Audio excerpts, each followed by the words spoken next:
आप जो मेरे सामने ये बिल्डिंग देख रहे हैं, ये मैंसन देख रहे हैं, इसको बोलते हैं टिबडेवाल हवेली। हमने शेखावटी की तकरीबन 100 से 150 हवेलियाँ देख चुके हैं। वहाँ पे जाने पे हमको एक ही शब्द सुनने को मिलता है कि सेठ जी यहाँ नहीं है। लेकिन आज पहली बार राजेश जी हमें सेठ जी मिले हैं यहाँ पर, तो उनसे बात करते हैं। नमस्ते सर, कैसे हैं आप? नमस्ते जी, नमस्ते नमस्ते। हमें थोड़ी सी इस हवेली की हिस्ट्री बता दीजिए आप कि कैसे इस मैंसन का निर्माण हुआ, कितने साल लगे और किसने इसको बनाया? ये हवेली बनी हुई है 1883 में और हमारे जो फोर फादर्स थे नसीम दास टिबडेवाला, उन्होंने बनवाई थी। उन्होंने इसको बनवाई थी और जो बनाने वाले कारीगर थे उनका नाम था शेर खान। वो यहीं से थे कारीगर? वो झुन्नू के ही थे। उनके जनरेशन के आज भी मौजूद हैं और मेरे से मिलने भी आते हैं।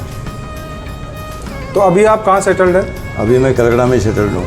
आपकी पूरी फैमिली, पूरा परिवार वहीं पर ही, लेकिन आप अपने पुरखों से जुड़े हुए इसलिए यहाँ? इसलिए आते जाते रहता हूँ मैंने। तो ये जो मुझे इसमें दिख रही है फ्रेस्को पेंटिंग्स, ये ओरिजिनल फ्रूट कलर से बनी हुई है? ओरिजिनल मैं आपको दिखलाऊंगा घूम के थोड़ा सा। तो चलिए आगे की यात्रा में हम हवेली को एक्सप्लोर करते हैं और यहाँ की फ्रेस्को पेंटिंग आपको दिखाते हैं। जैसा कि हमने काफ़ी हवेलियों में देखा है, 2 कोर्टयार्ड, 3 कोर्टयार्ड, 4 कोर्टयार्ड। इसमें ये जो जनरल कोर्टयार्ड आप देखो, इसमें एक बहुत ही सुंदर ट्रेन दिखाई हुई है। दोनों साइड उसमें ट्रिपल कस्टमर बैठे हैं, आप ध्यान से देखो। अच्छा। 3 ही हर डिब्बे में कस्टमर हैं, 3 ही यात्री हैं। तो इसका क्या लॉजिक है कि 3 यात्री हैं इसमें? देखिए, इनका लॉजिक नहीं होता है। इसमें घोड़े भी हैं, आप देखेंगे तो फर्स्ट वाले में तो ये गुड्स ट्रेन भी है साथ में। ये अलग अलग दिखाने के लिए होता था। कुछ जगहों पे कपल दिखाया हुआ है, हम शेखावटी में जाएंगे। कुछ जगहों में सिंगल यात्री दिखाया हुआ है। तो ये अलग अलग स्टाइल और फैशन होता था।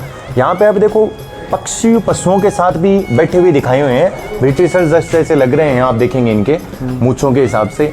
यहाँ पे आप देखेंगे छोटा सा बच्चा भी दिखाया हुआ है, इसकी पूरी ड्राइंग नहीं हुई है। और नीचे की ओर आप देखेंगे छोटे छोटे ग्रिल जैसे चक्कर भी बनाए हुए। ऊपर आर्मी दिखाई हुई है, आप ध्यान से देखेंगे। बिल्कुल। और नीचे की ओर 2 तरह के बने हुए हैं, ये गेस्ट रूम आप इनको बोलेंगे। सामने वाला, ये वाला गेस्ट रूम है, ये सिंगल दिखाया हुआ है ढोले का ही काम। आप ऊपर की ओर देखेंगे, पेंटिंग नहीं है। बट सामने वाला है, उसमें देखिए ये चीज मैंने आपको एक जगह पहले भी दिखाई थी। ऊपर तो टीन सेट कलकत्ता स्टाइल और नीचे इसके वुड होगा पक्का। और वुड की नीचे कार्विंग की हुई है पूरी, देखिए आप। ऊपर की ओर फिर फोकस करेंगे तो वो चीज है आपको देखने को मिलेगी, वुड वाली। तो ये क्या है, जब मोस्टली सेठ लोग कोलकाता में रहे हैं तो वहाँ का जो फैशन है वो इसमें आया है। हाथी पे, घोड़े पे, ऊंट पे मोस्टली यहाँ पे दिखाए हुए हैं। और ये गेस्ट रूम है ना, आप देखिए कितना सुंदर है। 3 बड़ी बड़ी खिड़कियाँ, दरवाजे और ऊपर वही झरोके। और उन झरोकों में वो बेल्जियम ग्लास जो कि इस टाइम चमक रहे हैं। आप दूर से भी अगर दिखाओगे तो ये चमकते हुए नजर आएंगे, आराम से। गेट पे कार्विंग भी आप देखोगे तो इन गेट पे कार्विंग भी बहुत सुंदर की हुई है, बहुत सुंदर वर्क है यहाँ भी।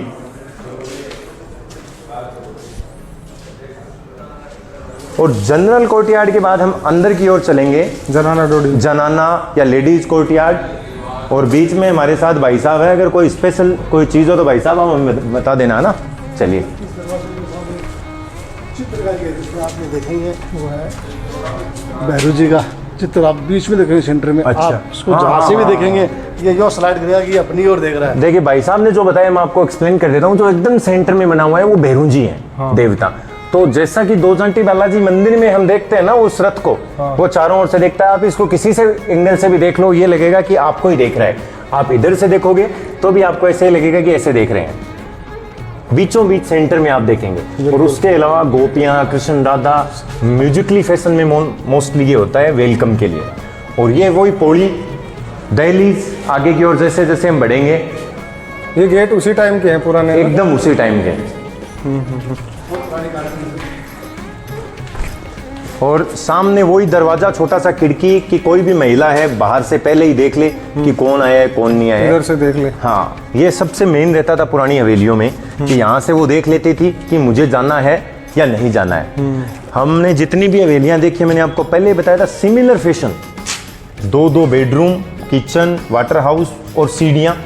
उसके बाद बरामदे, दोबारा से रूम वही वाटर हाउस और किचन, और ये लैंप और साइड डिब्बा। 3 हवेली। ये चीज़ मुझे अलग दिख रही है कुछ। हाँ, ये लैंप, ये लाइट की लैंप है जो शायद ब्रिटिशर्स भी हो सकती है, लगभग ब्रिटिशर्स ही रहती है। और एक चीज और आपने काफी जगह पे देखी होगी, कमरे के अंदर पूड़ी, जो हैंगिंग फैन है, आप देखेंगे यहाँ पे लगा हुआ नहीं है, बट इस पूड़ी से वो, क्योंकि रात को जब सो जाता था। अच्छा, तो बाहर से ये दूध लोने के लिए होती थी। तो बाहर से दूध कैसे बिलोते थे इसमें? ये समझ में मेरे भी नहीं आ रहा है, दूध लोने नहीं, ये दूध बिलोने के लिए नहीं हो सकती।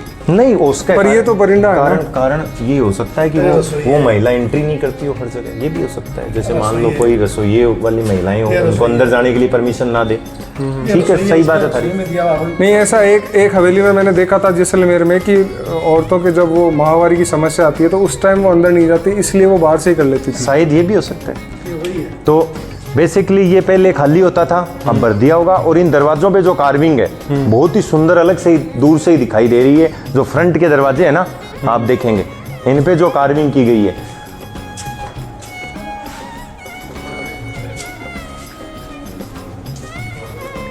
बेसिकली ये हवेली 3 साइड से ही पैक है। मैंने आपको एक दिन पहले ही बताया था, आपको याद हो, 4 साइड से पैक, 2 साइड से पैक, और ये 3 साइड से।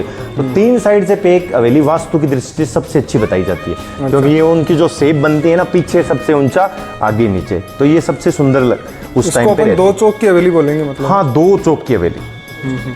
और कोई स्पेशल बात थारा याद हो? ऊपर क्या है? ऊपर चलेंगे हम। ऊपर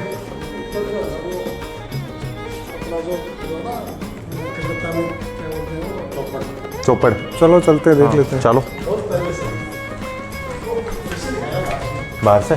ऊपर नहीं जाने का क्या रिस्क? ऊपर की ओर भी कुछ फ्रेस्कोस बनी हुई है, हम उनको भी देखेंगे। और शायद यहाँ पे मोड़िया भाषा में कुछ लिखा हुआ है, चेजारे का नाम है या पता नहीं है, ये आप एक बार नोट कर लें, इनको पूछेंगे। ये मोस्टली होता है कुछ हवेलियों में, जो 19th सेंचुरी की हवेलियाँ है ना, लेटर ऑन 19th ये पूरा सेंचुरी। फ्रेस्को पेंटिंग है अभी तो, है हाँ, ना?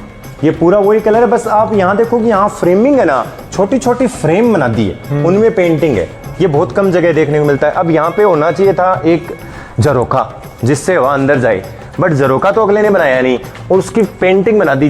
देखिए, रियल झरोखा ही है, लेकिन उसने झरोखा नहीं बना के उसकी एक पेंटिंग बना दी। सही है, चलिए आइए।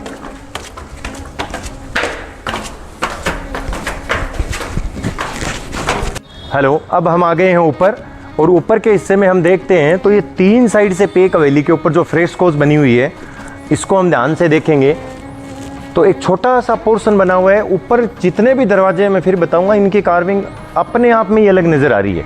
हमें किसी के साथ डिफाइन करने की ज़रूरत नहीं है कि ये दरवाजे अलग हैं, लेकिन इनकी जो कार्विंग है ना, सामने वाले दरवाज़ों की और साइड में, उनमें फ़र्क अपने आप ही नज़र आ रहा है। कॉर्नर में एक बहुत ही सुंदर एलिफेंट कार्ट बनी हुई है, जिसमें राजा जी बैठे हुए आप देखेंगे। और उसके बाद 2 नंबर और 3 नंबर की पेंटिंग में कृष्ण भगवान अपनी माता जी के साथ, यशोदा जी के साथ दिखाई दे रहे हैं। और फिर राइट की ओर आप करेंगे अपने कैमरे को, तो ऊपर की ओर आपको लक्ष्मी जी दिखाई देगी, जिनको 4 हाथी अभिषेक करवाते रहते हैं, आपने देखा होगा।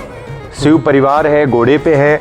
तो ये सारी पेंटिंग्स लगभग जितने मर्चेंट थे, रामायण जो मेन थे, इनके इष्ट देव थे या ठाकुर जी थे, तो उनसे ही संबंधित मोस्टली यहाँ पे फ्रेस्को पेंटिंग हमें देखने को मिलेगी। उसके बाद आगे की ओर अगर हम आते हैं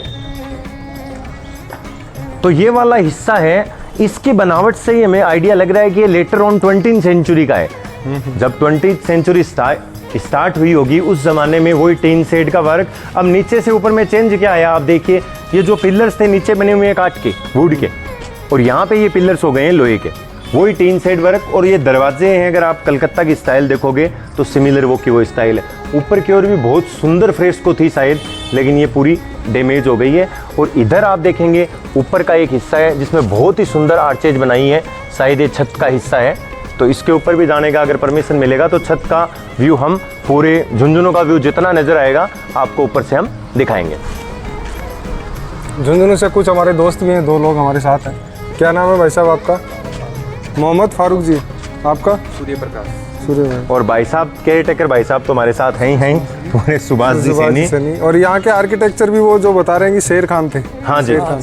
मुस्लिम लोग मोस्टली देखिए 2 काम मैंने आपको शायद रामगढ़ में बताए थे, एक तो मणियारी का काम, और एक बंदेज का काम, कंस्ट्रक्शन का काम, ये मोस्टली ये जातियां करती थी। बहुत कबूतर हमारे यहाँ पड़े बेचारा।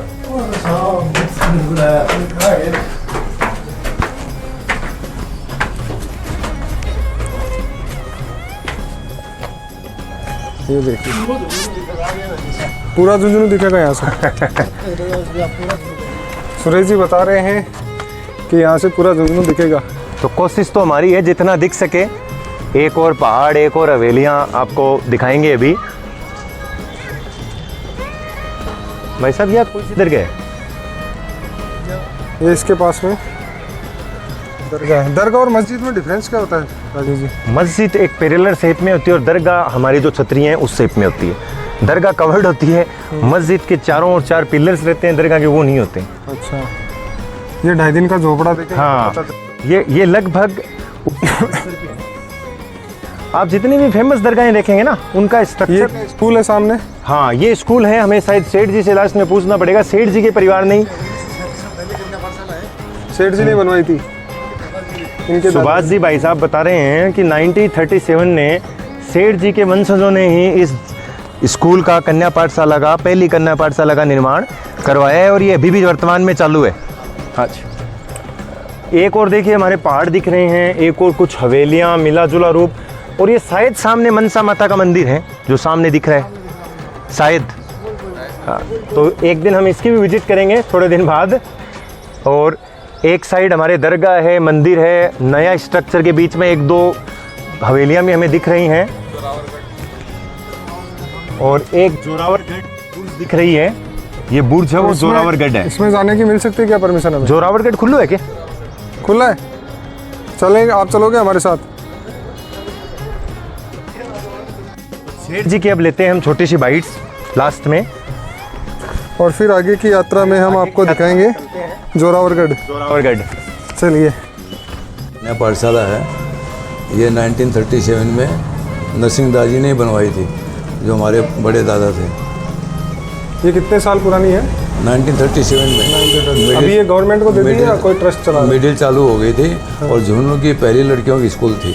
अभी ये गवर्नमेंट के अभी अंदर? गवर्नमेंट रन है, गवर्नमेंट चलाती है इसको। चलिए फिर, बहुत बहुत धन्यवाद सर आपका। और एक सेकंड, एक समय 1 सीट ए टाइम ये हवेली के अंदर में 70 to 80% रहते थे छोटे बड़े सभी से। जॉइंट फैमिली की? हाँ नहीं, जॉइंट पे, हाँ पहले जॉइंट। आपके परदादा को? हमारे नरसिंहदास जी के 3 पुत्र थे, उन सभी की जितने भी थी जनरेशन की 70-80% रहते थे 1 सीट ए टाइम। 2-3 चौके चलते थे खाने वाने के, ऐसे जो सब साथ ही रहते थे। फिर धीरे धीरे सब माइग्रेट करके चले गए, कोई बॉम्बे चले गए, कोई हैदराबाद चले गए। आज के समय में ये बहुत बड़ी बात है कि आप अपनी जड़ों से जुड़े हुए हैं। हाँ बिल्कुल जुड़ा हूँ। वरना हमने करीबन 150 हवेलियाँ देखी हैं। मेरे साल में करीब 6 महीने यहीं गुजरते हैं। बहुत अच्छी बात है सर। और बाकी जो वहाँ बिजनेस वगैरह मेरे भाई हैं, भतीजे हैं, सब देखते रहते हैं इसमें जो है। और यहाँ रिपेयरिंग वगैरह भी कराता रहता हूँ मैं, थोड़ा बहुत रंग रोगन भी करवाता रहता हूँ। लेकिन ये चित्रकारी वाली ये फ्रेस्को तो चेंज हो ही नहीं सकती क्योंकि ये फूड कलर से बनी हुई है। ये बनती भी नहीं है। अब आप फोटो देखिए